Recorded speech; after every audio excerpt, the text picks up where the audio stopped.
I accepted the morning delivery for my sleeping wife, but its contents shattered our marriage forever. Be me, 29 years old Mike, living in Austin, working as a financial analyst, married to Anna for 6 years. Life seems perfect on the surface, but everything changes on one Sunday morning. Working in the garage in early October, fixing some old cabinets I've been meaning to get to. Anna is upstairs doing whatever, no special plans for the weekend.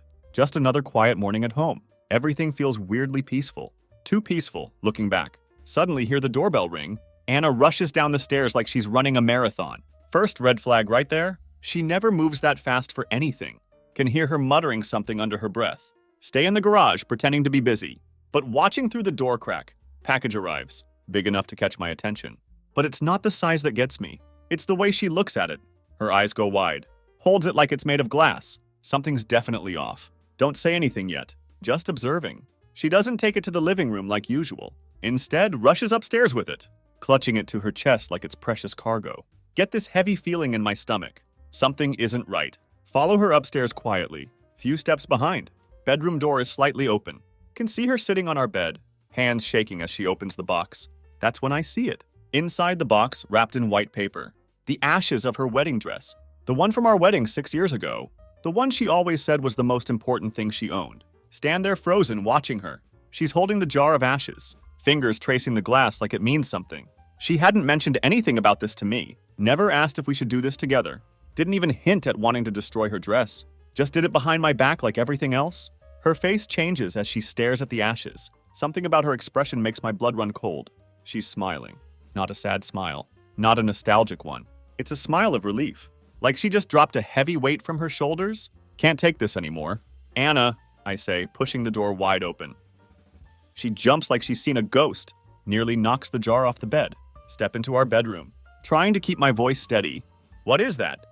Her eyes dart between me and the jar, like she's calculating something in her head.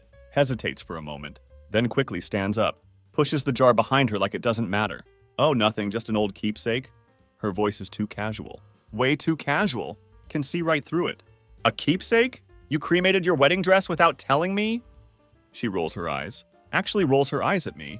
Crosses her arms like I'm the one being unreasonable. Why do you care? It's just a dress. It doesn't mean anything now. Those words hit like a truck. Doesn't mean anything? That dress was everything. Symbol of our beginning, of our life together, and she burned it like trash. I don't get it, Anna. Search her face for any sign of the woman I married.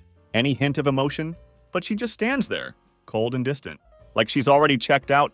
She shrugs, turning away from me. Like this conversation means nothing to her. Before I can say anything else, she grabs her purse from the chair, heads for the door. I'm going out, she says over her shoulder. Doesn't even look back at me, just walks out, leaving me there with a jar of ashes and 1,000 questions. The door slam echoes through the house, sharp and final. Like the period at the end of a sentence. Stand there staring at that jar, trying to make sense of what just happened. How did we get here? How did something so solid turn to ash? Remember the day she wore that dress. Her smile was brighter than the sun. Her hand held mine so tight, like she never wanted to let go. Now she burns it all and walks away like it's nothing. Something gnaws at my gut. This isn't just about some dress, not some random emotional decision. That smile when she saw the ashes wasn't sadness, wasn't regret. It was freedom. That's when it hits me like a sledgehammer. She isn't just moving on from the dress. She's moving on from us. Grab my phone with shaking hands. Start scrolling through our messages, looking for anything that makes sense. That's when I notice it. Our text history has gone cold. All those long conversations we used to have, gone. Now it's just working late or be home soon. No questions about my day. No inside jokes. Nothing. But that's not even the worst part. What really sets me off? Find a 3-hour gap from 3 days ago, right in the middle of a conversation. An entire thread just deleted. Vanished into thin air. Sit down hard on the bed. Mind racing at 1,000,000 miles per hour. She's never been this distant before. Sure, she's been distracted, but not like this. Not this complete disconnect. Think about the past few months, how she started disappearing more often. Always had an excuse ready. Errands, work stuff, dinner with friends. Standard excuses. I believed her. Or maybe I just didn't want to see what was right in front of me. Run my hand through my hair. Frustration boiling over. Need answers. Real ones. Check her Instagram. Nothing suspicious. Facebook looks normal. Then I open her email. Haven't looked at it in months. We never snooped on each other. That's what trust was supposed to be. Well, F*** CK trust now. I'm done playing by the rules. When she's clearly breaking them all, her inbox looks clean. Too clean. But the sent folder, that's where I find it. Message to some guy named Thomas. Sent 2 days ago. Subject line makes my heart stop. Can't stop thinking about last night. Stare at those words. Each one feels like a knife in my chest. Click on the email before I can stop myself. Start reading with trembling hands. Reading the email makes me sick. Thomas, I know we agreed not to talk about it. But I can't stop thinking about how good it felt to finally be free. Haven't felt this way in forever. It scares me, but I can't get enough. Don't know where this is going. But I'm not ready to walk away from you yet. Can't breathe.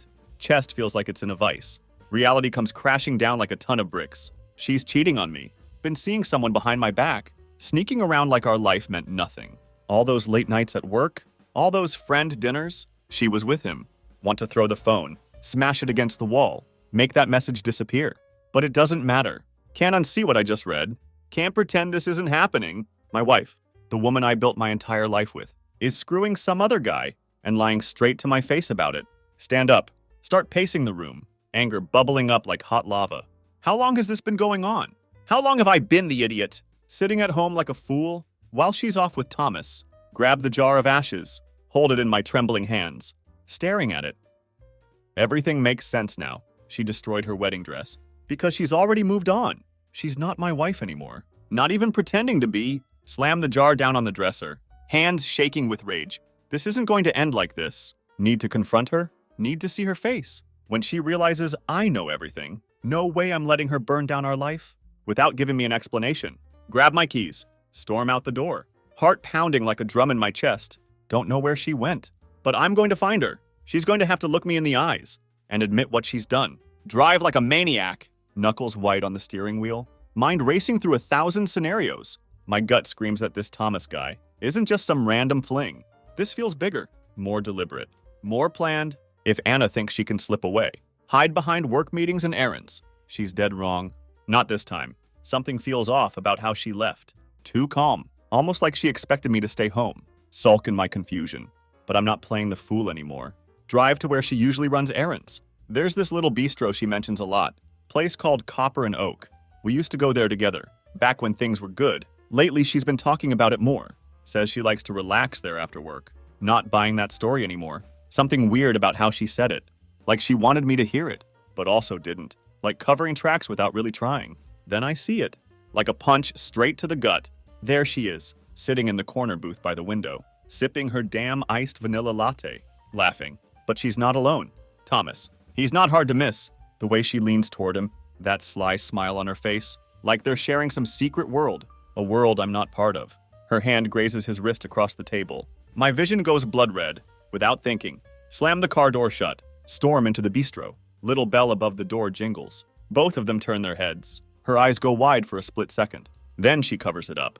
Puts on that fake calm face, the one she uses when she thinks she's in control. Mike, she says. Too casual. Like we just bumped into each other at the store. What are you doing here? Can feel every eye in the place on us. Don't care. All I see is her and him. I could ask you the same thing. My voice is tight, barely holding back from yelling. Glance at Thomas. He's frozen. Face a mix of shock and guilt. Who the hell is he, Anna? She blinks, watches her decide to play dumb. This is Thomas. He's a friend. We're just grabbing coffee. A friend? Almost spit the word. So is this the friend you've been emailing? The one you can't stop thinking about? Her face goes pale, just for a moment, before she recovers, folds her arms across her chest, like she's the one who's been wronged. You went through my emails? Seriously, Mike. That's when I snap. Are you kidding me right now? Voice rising with each word. You've been sneaking around with this guy. Burning your wedding dress? Lying to me for months. And you're upset about me reading your emails? No, I'm causing a scene. Don't give a damn anymore. Done playing it cool. Her jaw clenches. Finally drops the innocent wife act. Sweet facade evaporates in an instant. Her eyes turn cold. Doesn't even bother looking at Thomas anymore. Like he's not even important. Mike, what did you expect? Her voice is ice cold. Look at us. We haven't been a couple for months. You just didn't notice. Hit me like a punch to the throat. Stand there stunned. What the hell are you talking about? We've been fine. Yeah, we had rough patches. But that's marriage? You don't just go off and screw some guy? Because things get tough. Her lips curl into this bitter smirk, like she's been waiting for this moment. Tough?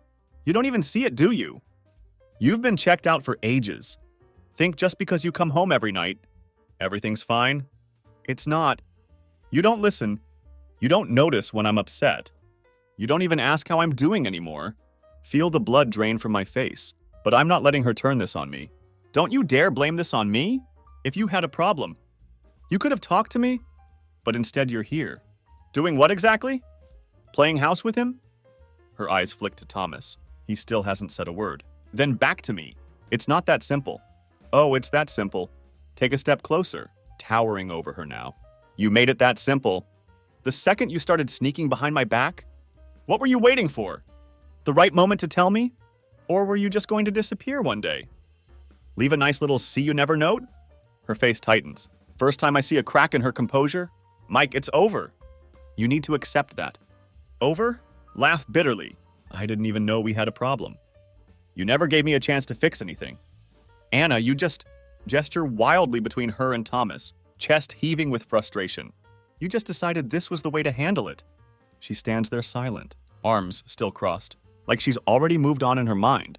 Maybe she has. Maybe she moved on the moment she messaged Thomas, or their first coffee meeting, or whatever they were doing when I wasn't looking. Thomas finally clears his throat. Looks like he'd rather be anywhere else. I think maybe I should go. Anna shoots him a look, sharp and quick.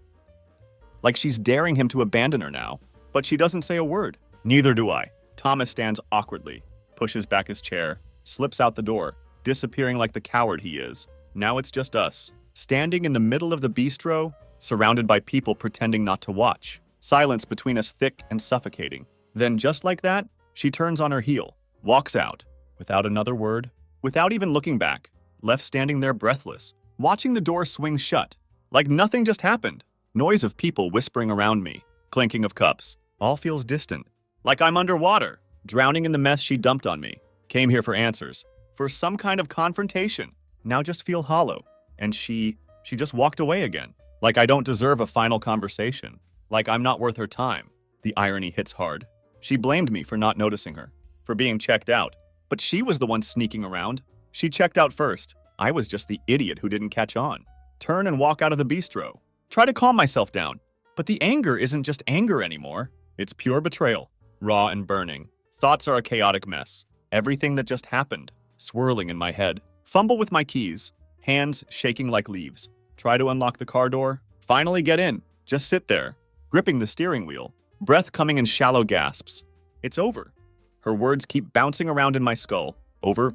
She didn't even hesitate. Had she already made up her mind? Was this her way of slowly breaking me down? Before pulling the final plug? That coldness in her eyes during the confrontation. Wasn't something new? She'd been done long before I realized. There was even a problem. Slam my fist against the dashboard. Hard! Doesn't make me feel better. Only thing I can do. To stop myself from screaming. Everything I thought I knew. About us. About our life. Had been a lie. Or maybe not a lie. But slowly unraveled. While I wasn't paying attention. And she didn't even care enough to tell me. Grab my phone. Open the email again. Stare at those damn words from Thomas. I haven't felt that way in so long. What was she talking about? What did he give her that I couldn't? When had I become so useless in her eyes that she needed someone else to fill whatever void she felt? Start scrolling frantically, looking for more messages between them. More proof. Need to see the whole picture now. Can't sit in the dark any longer. There it is. Another email from last week. Sent at midnight. Thomas, tonight was everything I've been missing. Didn't think I could feel this alive again. See you tomorrow. Same place, same time. Same place, same time. So this wasn't a one-time thing. They had a routine. How long had this been going on? Feel sick to my stomach. Could actually throw up right here? Right in the driver's seat. Every working late excuse. Every just meeting friends for drinks. She was with him. I'd been sitting at home waiting, while she was sneaking around.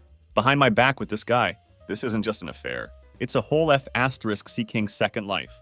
She's been leading two lives. Right under my nose. Can't sit still anymore. Body moves on autopilot. Before I know it, I'm driving, pressing the gas harder, trying to outrun the thoughts in my head. Don't even know where I'm going at first. Then the destination becomes clear.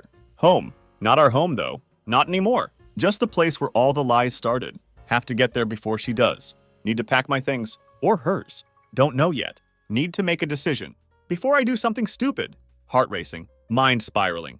But one thing's crystal clear. Can't stay in this limbo. Not after today. Pull into the driveway. House looks different now. Doesn't feel like mine anymore. Just a shell. A place where I was too blind to see what was happening. Right in front of me. All the memories inside. The laughter. The quiet nights. The promises we made. All feel tainted now. It's not a home anymore. It's a F*T graveyard. Barge inside. Head straight for the bedroom. Her clothes still hanging neatly in the closet. Our wedding photo still on the nightstand. Stare at it for a moment. Hands shaking again. The way we looked that day. The way we smiled. Like we had the whole future ahead of us. Feels like a sick joke now. All of it. She smiled the same way at Thomas. Probably made him the same promises. Then I see it. The package with her dress ashes. Still sitting on the dresser. Lid slightly open. Can't help myself. Walk over and pick it up. Stare at the contents. Mind racing. Why did she do it? What went through her head?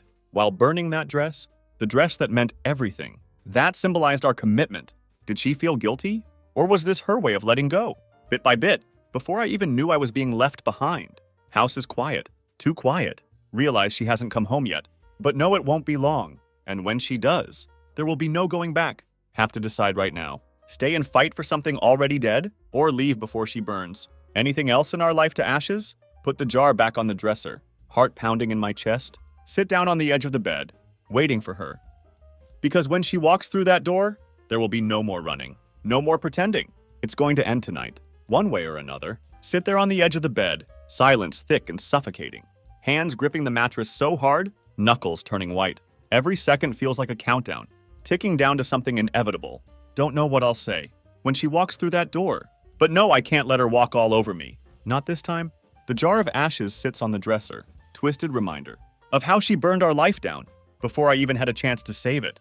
The finality of that jar haunts me. She didn't just betray me. With some other guy, she'd been planning her escape for months, bit by bit, while I was busy holding on to the ruins of what I thought was still a marriage. Then I hear it. Sound of her car in the driveway. Chest tightens instantly. Every muscle in my body tensing up. Her familiar footsteps approaching. This is it. Not ready, but doesn't matter anymore. This is the moment I've been building toward all day.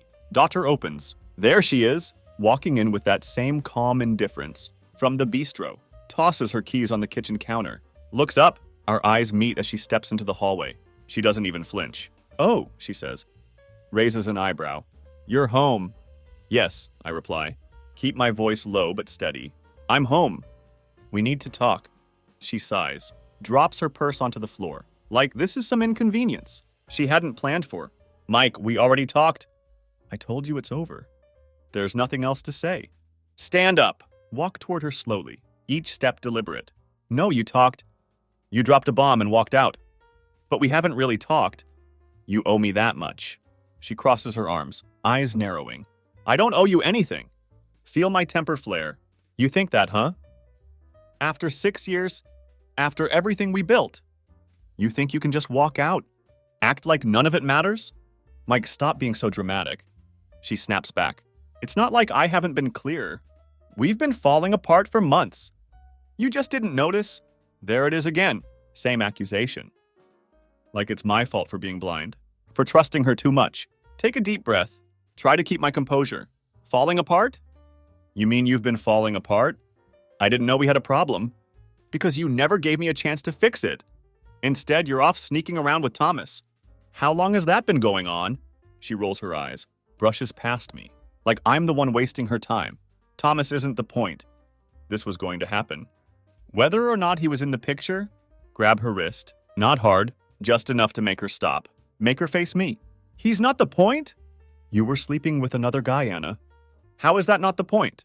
She yanks her arm back, face hardening into something cold, almost unrecognizable. You think this is just about him? God, Mike, you don't get it. Thomas was a symptom, not the disease. I've been done with this marriage, long before he ever came along. You didn't even notice I was slipping away. You didn't care. Heart pounds in my chest, anger mixing with disbelief. I didn't care? Are you serious right now? I've been here day in and day out, trying to make this work.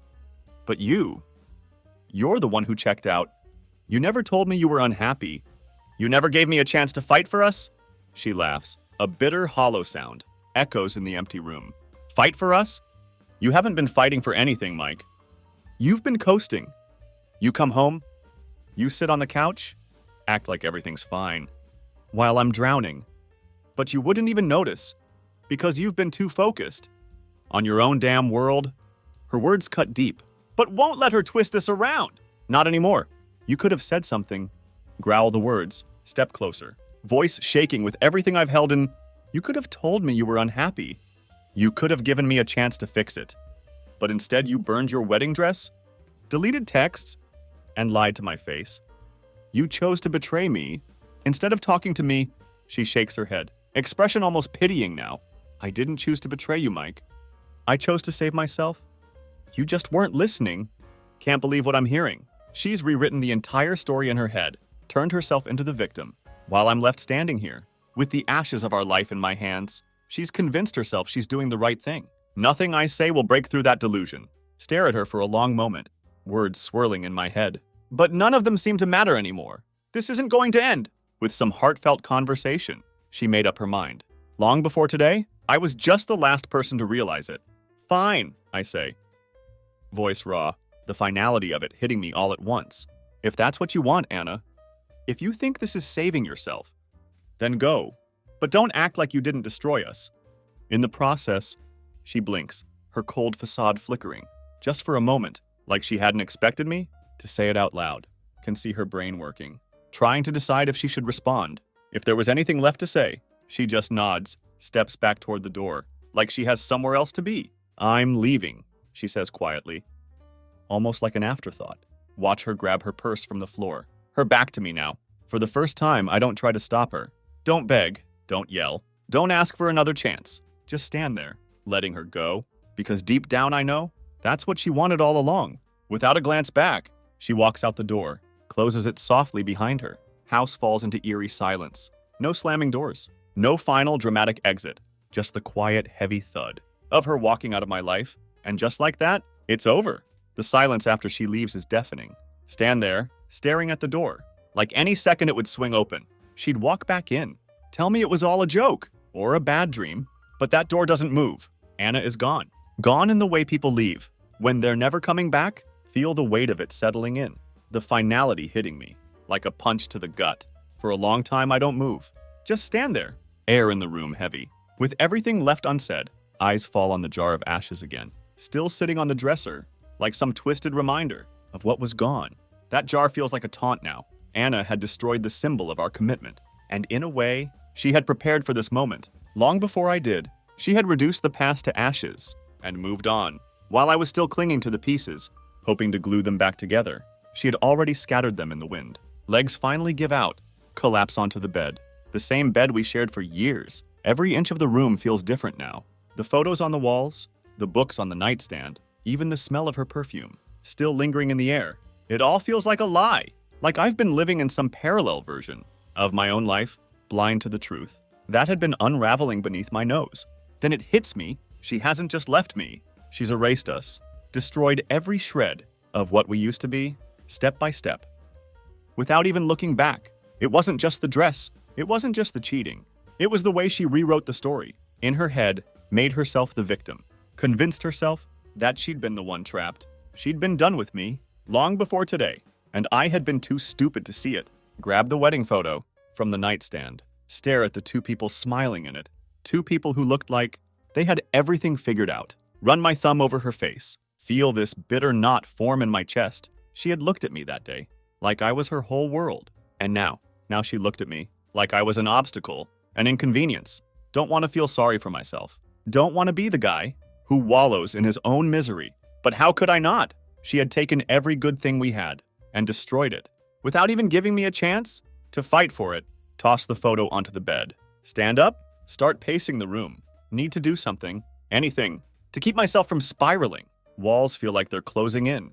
Every part of the house screams her. Her shoes by the door, her clothes in the closet, even her coffee mug, still sitting in the sink. Can't escape it. Storm into the closet. Start pulling down her clothes, yanking them off hangers. With a fury I didn't know I had. Her dresses, her blouses, the stupid red scarf she always wore. When autumn came, it all has to go. Can't stand the sight of it anymore. Don't want to see anything? That reminds me of her, of the life we built, of the person I thought she was. Within minutes, floor is covered in her things. Stand there breathing hard, staring down at the pile, like it's some monster I have to slay. But even then, it doesn't feel like enough. It's not just her clothes, it's the memories, the little things, the way she used to curl up on the couch, with a blanket, pretending she wasn't cold, the way she used to sneak up behind me, in the kitchen, wrap her arms around my waist. Just because, want to burn it all. That's when I noticed the jar of ashes again, sitting there quietly on the dresser, like it's mocking me. She had burned our wedding dress, and left me with the remains. Can't help but laugh bitterly at the thought. How fitting. She had reduced our life to ashes, and here I was, left to clean up the mess. Grab the jar, feel the cool glass in my hands. Not sure what I'm going to do with it, but no, I can't keep it here, like holding onto a piece of the past. That's already dead. Storm downstairs, jar still clutched in my hand. Throw open the front door. Cool evening air hits me. Does nothing to cool, the anger bubbling up inside. Stand there on the porch, looking out at the quiet street. Everything seems so normal. Neighbors' lights are on. Cars parked in driveways. People probably settling in for dinner. Or watching TV, completely unaware that my entire world just collapsed. Stare down at the jar. Dark thought creeps into my mind. Could smash it right here. Throw it against the pavement. Watch the glass shatter. Watch the ashes scatter, like the promises we made. Could destroy the last piece of her? That had any meaning. The same way she destroyed me. But something stops me. Smashing the jar won't bring peace. Won't undo the damage. Won't give me back the 6 years I spent building a life with her. It would just be another pile of broken pieces. Another thing to clean up. And I'm tired of cleaning up her messes. Set the jar down on the porch railing. Stare at it for a long moment. My hands are shaking, but my mind is strangely calm. Not going to let her ruin me. She's already taken enough. My life, my heart. It all feels ripped apart, but I'm still standing, and that has to mean something. Turn back toward the house. Step inside. The mess is still there. The clothes, the photos, the memories. But realize something in that moment. Don't need to burn it all down. Don't need to erase every trace of her. To move on, just need to start again, piece by piece, even if it feels impossible right now. Because no matter what she's done, I'm still here, and won't let her betrayal define me. Wake up next morning, sunlight streaming through windows, but it doesn't bring warmth or peace like mornings usually do. Just highlights the emptiness. Anna's side of bed untouched. Cold. Haven't slept much? Barely closed my eyes. For more than a few minutes at a time, mind kept replaying every moment. From the day before, the confrontation, the lies, the way she walked out, without a single glance back. Lay there for a while, staring at the ceiling, wondering what I'm supposed to do next. No guidebook for this. No checklist for what to do. When your wife burns her wedding dress, cheats on you, and leaves. House feels different now. Quieter than it's ever been. Maybe because I know that quiet isn't temporary. This isn't just another argument. Something we'd patch up and move on from. She's really gone. And for the first time, have to face the reality that my life isn't going to go back to the way it was. Eventually force myself out of bed. Mess from last night still there. Pile of her clothes on the floor. Wedding photo tossed onto the bed. Can feel the weight of it pressing down. But not ready to deal with it yet. Not all of it, at least. Walk into the kitchen. Open the fridge out of habit. See her favorite strawberry yogurt on the top shelf. Slam it shut again. Can't do this. Not yet. Can't face the little reminders of her. Sprinkled all over the house. Every corner feels like her. Every inch soaked with memories. Memories that now feel tainted. Spoiled by the truth I uncovered. Instead, grab my phone. Scroll through contacts. Need to talk to someone. Need to get this out of my head. Before it eats me alive. Thumb hovers over my best friend's name. Jake. Haven't talked in a while? Guess I'd pulled away. Over the past few months, more caught up in my own world than I'd realized. Been so focused on trying to fix my marriage? Hadn't even thought about leaning on anyone else. Hesitate for a moment, then press the call button. Rings twice before Jake picks up. His voice groggy. Hey man, what's up? You okay? The question hits hard. Am I okay? No, absolutely not. But don't know how to say that. Stand there for a moment, words stuck in my throat. Finally managed to get words out. Jake, man, I need to talk. It's Anna, she's gone. Pause on the other end. Gone? What do you mean gone? Sigh. Run hand through my hair. Feel weight of everything I have to explain. She's been cheating on me. With some guy named Thomas. Found out yesterday. She left. It's over. Line goes quiet for a moment. Then Jake curses under his breath. Jesus, man, I had no idea. I'm so sorry. Do you need me to come over? Almost say yes. Almost ask him to come by, to sit with me, help me process this mess, but instead shake my head, even though he can't see me. No, I mean, thanks, but I just needed to talk. Still trying to figure out what the hell I'm supposed to do now. Listen, Jake says, his voice steady, like he's trying to pull me out of the fog. You don't have to do anything right now. Don't need to have it all figured out. Just take it one step at a time. You're going through hell, man. Anyone would be, but you're not alone in this. Swallow hard, knot in my throat tightening. Yeah, I know. It's just, everything feels like it's falling apart. Don't even know where to start. You start by breathing, he says, with the kind of calm only someone outside the storm could have. Then you figure it out piece by piece. She might have left, but you're still here. And you're stronger than you think. You don't have to do this alone. Nod again. Feel some tension ease from my chest. Talking to Jake doesn't fix anything, but makes me feel less like drowning. Thanks, man. I appreciate it. I needed to hear that. Anytime, he says. You know where to find me. And if you need to crash at my place, just say the word. Don't hesitate. Hang up after that. Feel a little more steady, but still weighed down by everything that happened. Jake's right. Don't have to fix everything right now, but have to start somewhere. Have to pick up the pieces, even if it feels impossible. Stand in kitchen for a while, just staring out the window, thinking about next move. No, I can't stay in this house much longer. Not like this. Too many reminders everywhere I look. Need to clear my head.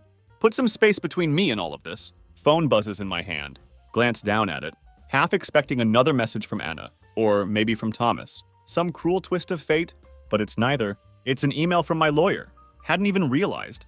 Was still holding on to idea of reconciliation until I saw that email sitting there, staring back at me like a slap in the face. Anna must have already filed for divorce. That's what this was, right? Another step in her plan.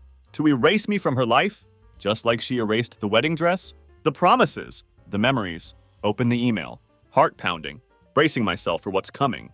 But it's not a divorce filing. It's a formal notice about separation, a reminder that I need to start the process of dividing assets, filing papers, making everything official. It's the beginning of the end. And it's not just about Anna anymore. It's about me, about moving forward, about making decisions for myself, not for her, not for us. Because there is no yes anymore, lean back against the counter, stare at the screen. The silence of the house closes in. But this time it doesn't feel as suffocating. Feels open, like there's space to breathe again, to think, maybe Jake is right. Maybe I don't have to figure it all out right now. But this email, it's a reminder that I have to start somewhere. Close the phone. Look around the kitchen again. Can still see pieces of her everywhere, but they don't feel as heavy as they did yesterday. Not sure what my next move is, but for the first time, not afraid to make one.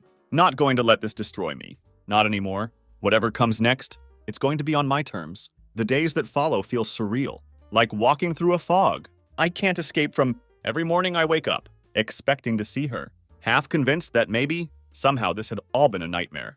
But when I roll over to that empty side of bed, reality hits me like a freight train. She's not coming back. Had spent last 6 years building life with Anna, now forced to tear it all down, brick by brick, like dismantling a house you spent years perfecting, knowing there's no salvaging it, only rubble left behind. But somewhere in that mess, something shifted in me. Can't explain it. But the more I face the silence, the more I start to realize Anna had already been gone for a long time. The woman I had loved, the woman I married. She wasn't the same person anymore. Hadn't been for months, maybe even longer. And I had been holding on to the version of her that no longer existed. Next weekend I wake up with sense of clarity. Haven't felt in weeks. Not some huge epiphany or big emotional moment. It's quieter than that. More subtle. But it's enough. Enough to get me out of bed. Enough to start moving forward. Find myself back in bedroom, standing in front of pile of clothes. I'd ripped off hangers in anger. They still lay scattered across floor, like a battlefield of broken memories. But instead of feeling the weight of it, see them for what they are now. Just things. Just pieces of fabric that no longer hold the meaning they once did. Take a deep breath. Start packing her things into boxes. Her dresses. Her scarves. The shoes she always loved. All of it goes into boxes. Without hesitation this time. No more fury in my hands. No more shaking. It's just something I have to do. Something I need to do. For myself. As I pack, notice the framed wedding photo still sitting on the bed. The one I tossed aside in anger. Pick it up and look at it again. But this time it doesn't sting like before. The smiles in that picture were real once. I know that. We had been happy, but that version of us was gone now. Can't keep living in the past. Holding on to what could have been, open the back of the frame, slide the photo out, fold it neatly, before tucking it into one of the boxes. With the rest of her things. Doesn't hurt as much as expected. Feels like closure, like finally saying goodbye to the life I thought we'd have. When I finish packing, stand in middle of the room, let out a breath. Didn't know I'd been holding. Room feels different now. Emptier, yes, but also lighter. There's space again, not just in the room, but in me. Don't know what comes next, but know this was the first step, no longer clinging to pieces, of a broken life. I'm letting go. Later that day, call a moving service. Arrange for boxes to be taken to her new place. Don't need to see her again. Don't need another confrontation. It's not about her anymore. This is about me, reclaiming my life, one box at a time, as I wait for movers to arrive. Sit on the porch, staring at jar of ashes I had left on the railing the night before. It feels like it holds more weight than just her wedding dress. It's the ashes of everything we had been, everything I had lost. Realize now I don't need to hold on anymore. Pick up the jar, turn it over in hands one last time, then without hesitation, carry it down porch steps into the backyard. There's an old oak tree at edge of the yard, place where we used to sit together on lazy afternoons. Feels fitting somehow, like the right place to leave this part of my life behind. Unscrew the lid. Watch as ashes slowly drift out, carried by the breeze, into the grass beneath the tree. Stand there for a long time, watching the last remnants of her dress, of our marriage, scatter into the wind. When it's done, feel something I haven't felt in weeks. Relief. Not the overwhelming kind, not the kind that fixes everything. In an instant, it's softer, quieter. Like a weight has been lifted, just enough to breathe again. Walk back into house, stand in living room. Looking around, place still feels strange, unfamiliar without her presence. But also know this is my home now, my space to fill, with whatever comes next. Later that evening, sit on couch, looking through phone. Hover over few old contacts. People I haven't reached out to in ages. Friends, family members, people I drifted away from. While consumed by relationship with Anna, send a few simple texts, reaching out to reconnect. No heavy conversations, no long explanations. Just a start. Don't want to be alone in this. And realize I don't have to be as night wears on. Feel something unexpected. Hope. Not some grand, sweeping kind, but a small spark. The kind that comes when you know you've survived the worst, and you're still standing. Not fix, not by a long shot, but starting to heal. Grab the remote. Flip through channels aimlessly, not really paying attention. Phone buzzes. Glance at screen. Text from Jake. You doing all right, man? Stare at message for a moment, before typing back. Yeah, I think I will be. And for first time, in what feels like forever, actually believe it. Lean back on couch. Close eyes. Let quiet settle around me. This time, silence doesn't feel empty. Feels like beginning of something new. And that's enough for now. A week has passed since I scattered the ashes. Under the oak tree, days after felt strangely different. Like living in a world I didn't recognize. But that was okay. Learning to be okay with it. There's kind of freedom in the quiet. One I hadn't expected, certainly hadn't asked for. But there it was. Like stepping out into open after being locked inside too long. House still half empty, but no longer feels like hollow shell. Started to reclaim it. Move furniture around. Throw out things that stayed too long. Rearrange space to feel more like mine. Buy new bed sheets. Something in a deep blue color. Color Anna would have hated. Feels good? Small changes maybe, but they're mine. Find myself thinking about future. About what life looks like now, that I'm on my own. At first, the idea terrified me. Thought of rebuilding everything from scratch. But now that same thought excites me. Weight of trying to keep a broken marriage together had been crushing me for longer than wanted to admit. Without it, I'm lighter, free to figure out what I want. For first time in years. That Friday, decide to do something. Haven't done in long time. Go out alone, not to drink away problems or escape thoughts, but to just live. Remind myself that life is still moving, and I can move with it. Drive downtown. The Rustic Pine, small pub I used to love. Before things with Anna got complicated. Not one of those trendy loud places. Small quiet corner spot. Low lights, soft music. Kind of place where people keep to themselves. Unless you want company. As I sit at bar, nursing a whiskey. Realize how long it's been since I've done something for myself. Don't have to check phone. Don't have to think about whether Anna's wondering where I am. Or if I'm making her happy enough. No one to please. No expectations. Just me. The music and sound of low conversations, drifting around room. For first time in forever. Feel at peace. Look around the pub, taking in the scene. Group of friends laughing at back table. Couple sitting at booth by window, talking quietly. And then there's me, alone but not lonely. Like it. Like the idea that I can just exist here, without weight of someone else's judgment. Hanging over me, halfway through second drink, feel tap on shoulder. Turn to see woman standing there, smiling softly. About my age, maybe little younger. Dark hair, warm brown eyes that catch the low light of the pub. Mind if I sit? She gestures to empty stool next to me. Nod, surprised but not uncomfortable. Sure, go ahead. She sits down, orders drink from bartender, then turns to me. You look like you're deep in thought. Hope I'm not interrupting anything. Laugh, shake head. No, not at all. Just thinking about life, I guess. Life's a lot to think about, she says with grin, raises her glass. Here's to figuring it out. Clink my glass against hers, smiling for what feels like. First time in long time? Start talking. Nothing heavy. Just light conversation. That feels easy. Her name is Lauren. She's there by herself too. Just enjoying the night. Talk about work. The city. Best places to grab pizza at 2 a.m. She has this laid-back energy, kind of presence that doesn't demand anything. It's refreshing. After a while, she glances at my hand. Wedding ring still there? Even though Anna's been gone a while. Hadn't thought to take it off. Just became part of me. Like an old habit. You married? Her tone casual but curious. Hesitate. Feel weight of the question. But don't feel need to hide anything. Not anymore. I was. It ended recently. She nods. Not pressing for details. Just accepting it. I get it. It's tough. But I've learned that sometimes endings aren't as bad as we think. Sometimes they're just the beginning of something else. Her words hang in the air. Realize how true they are. Anna walking out had felt like end of everything. But maybe it was just end of that chapter. The pain, the betrayal, it was real. But so was this. So was feeling of sitting here, talking to someone new, seeing world through different eyes. We talk for hours. Conversation easy. No expectations. She isn't Anna. She isn't a replacement. She's just someone who reminded me. There's more out there. More to life. More to me. More to discover. At end of night, we part ways. She smiles, slips piece of paper into my hand. Her number on it. Call me sometime. Her voice soft but sure. Don't know if I will. But that's not the point. Point is that I have options. I have a future. And for first time in long time, I'm not afraid of it.